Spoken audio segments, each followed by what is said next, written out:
My mother-in-law presented an iPhone 16 Pro Max to all her grandchildren except my daughter. Can you imagine a single, cutting sentence tearing through your child's heart, leaving them shattered at their own birthday party? That's what my mother-in-law, Eleanor, did to my daughter, Zoe, and it forced me to make the most agonizing decision of my life.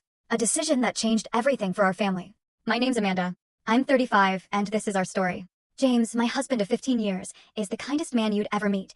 A high school science teacher, always the peacemaker. He's 37. And then there's our daughter, Zoe. She's 13, a truly beautiful soul. She loses herself in sketchbooks, filling them with stories that make my eyes well up with pride. Her teachers rave about her imagination, her artistic talent. Zoe's always been a sensitive child, taking criticism right to heart. But beneath that, she has this quiet strength, a resilience that reminds me so much of myself when I was her age. James grew up as an only child until his dad remarried when James was 12. That's how his half-brother, Thomas, came into the picture, even though they largely grew up in separate households. James and Thomas always had a decent relationship.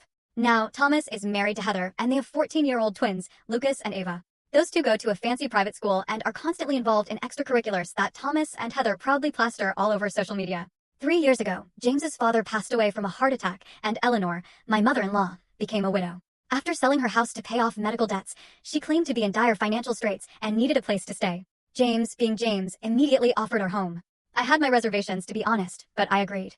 Family helps family, right? That's what we always said. We poured our energy into renovating our guest room, making it feel warm and welcoming. Fresh paint, new curtains, comfy furniture.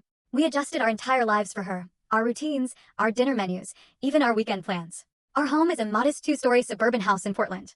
For bedrooms, a decent backyard, and a converted garage where I do my freelance graphic design work.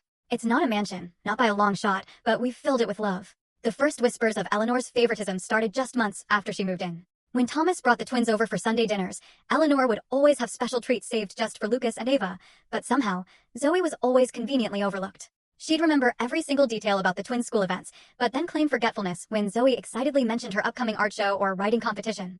These were small things, easily brushed aside, but they started to form a pattern. A pattern that grew harder and harder to ignore.